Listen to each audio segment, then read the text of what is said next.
ESMCGUE, les produits de ESMCGUE. Ce qui veut dire que ESMCGUE est le propriétaire de ce produit. Les produits là sont sa marque. C'est lui qui les a comme marque propre à lui uniquement. Et ESMC, lui-même, son nom est le produit. Et quand vous le voyez, il dit économie. Ça veut dire économie, il y a le social, le marché, le commun. L'économie, le social, le marché, le commun. C'est-à-dire un produit, solution pour l'économie, un produit, solution pour le social, un produit, solution pour le marché, un produit, solution pour le commun. C'est très important de comprendre la logique dans laquelle cette présentation se met.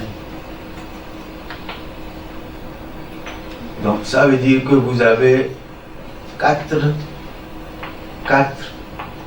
domaines qui ont besoin de votre solution. L'économie, le social, le marché et le commun. Le commun, c'est le vivre en commun. Le vivre, on est ensemble dans notre quartier, dans notre village. On doit vivre quelque chose de façon commune. Le marché, c'est que, quoique c'est commun, on doit faire ça par le marché. Ce n'est pas bénévolat, assistanat, gratuité. Parce que c'est dans la dynamique du marché que l'effort de production aboutit au développement croissant. Alors on ne laisse pas cette force de marché. Le social, ici, c'est que le vrai demandeur, c'est la société. Il n'y a rien que le marché peut produire pour que quelqu'un d'autre extraterrestre vienne acheter. C'est la société. Et la société, ça incorpore tout. Parfois même jusqu'à l'animal que l'être humain élève, ça fait partie de sa vie sociale. Donc s'il achète pour son animal, s'il achète d'abord l'animal, il faut que ça soit inscrit dans une dynamique de marché. Et l'économie, c'est la vie de la maison, la gestion de la maison, la gestion saine de tout ce qui concerne l'achat, la production, la transformation et la vente dans la maison, pour aboutir à la mise en place des biens, des produits, des services de la communauté. Et aucun des noms n'est pris au hasard juste, parce que chacun des noms désigne ce qu'il est en train de faire proprement. Maintenant, vous avez vu que nous avons laissé un sigle là-bas, GIE. Là, ce n'est pas nous qui avons ça, c'est l'autorité pour organiser son État a mis en place les formes de société qu'on peut constituer sur son territoire, parmi lesquelles, en matière d'opération économique, groupement d'intérêt économique, GIE. Donc, notre produit est vraiment adapté puisqu'il fait le social, le commun, il fait le marché et c'est de l'économie. La chose, le cycle, la forme économique la forme juridique la plus adaptée que Dieu puisse nous donner, c'est le groupement d'intérêt économique. Ça veut dire que membres adhérents partenaires c'est-à-dire membres et adhérents forment un groupement d'intérêt économique. Ils deviennent une seule personne. Pourquoi? Pour chercher l'intérêt économique. Et si on cherche la définition de cette forme, ça a été bien dit, qu'il n'est créé que pour optimiser, c'est-à-dire cette forme de société n'est créée que pour optimiser les résultats économiques de ses membres, pour optimiser les résultats économiques de ses membres. Ce qui veut dire que chaque membre est libre et vient avec son activité. Ce n'est pas qu'il vient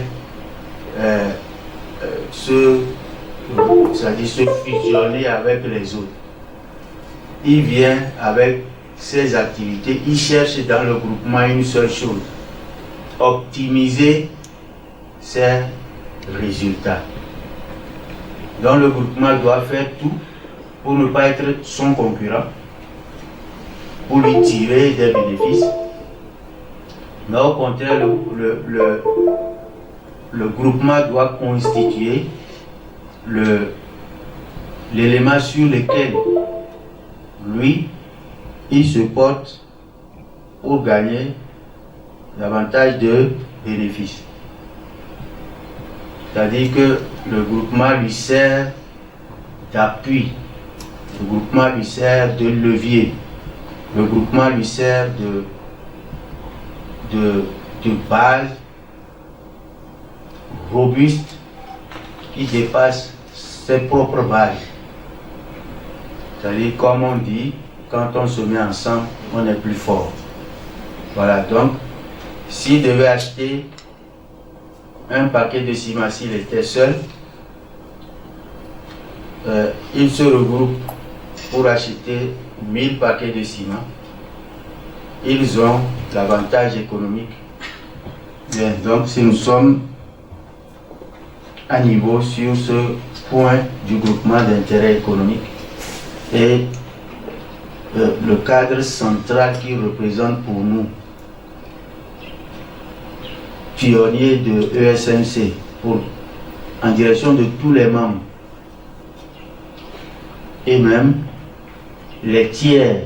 Les tiers, c'est tous ceux qui travaillent, qui travailleront avec le groupement sans être membres ou adhérents. Dont les partenaires, au rang desquels l'État, un gros partenaire de toutes les entreprises qui se créent sur son territoire. Sachez que même si on ne compte pas l'État dans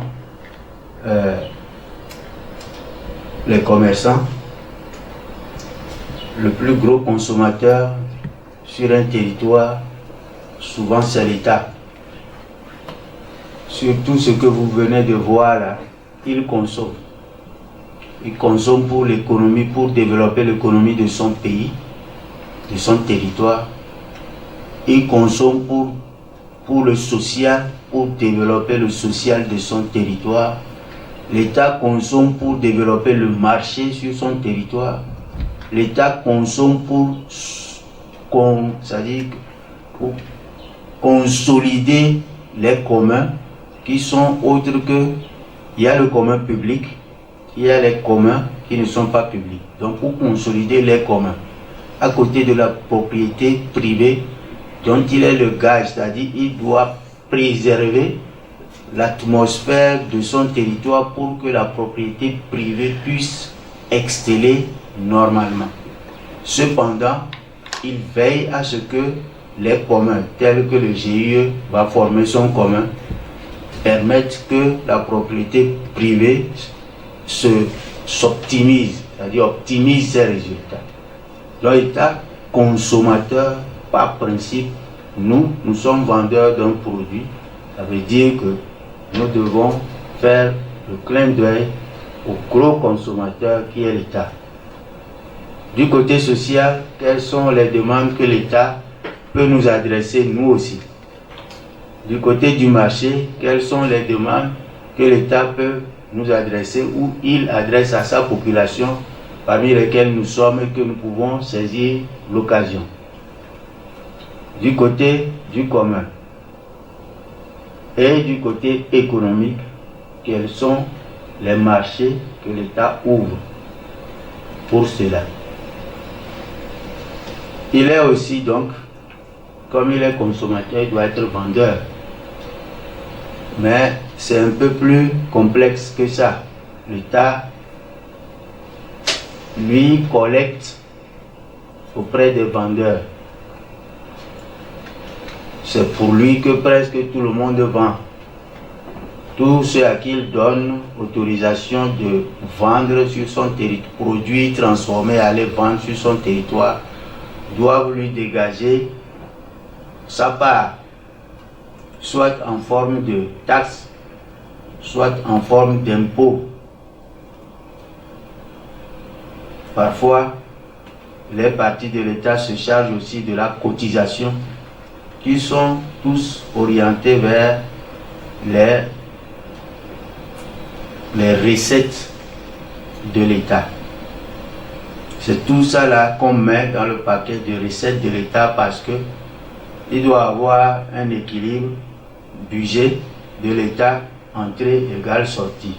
C'est ça qui le range aussi un peu comme nous tous dans les acteurs économiques qui ont l'offre et la demande. Bref, notre produit, si nous avons vu que nous avons des grands consommateurs, nous avons en vue à le porter vers le premier destinataire, l'État, sachant que ce qu'on vous confie, nous nous confions ce matin, est une responsabilité immense. On ne devait pas lésiner sur les moyens. Certes, nous avons déjà démontré, c'est pourquoi nous portons pionnier, que nous sommes capables d'être dépositaires de ça, parce que nous pouvons faire l'effort qui est devant nous, ce qu'on vient de lire par les statuts, permettre que ceci-là devienne un acquis pour nos populations.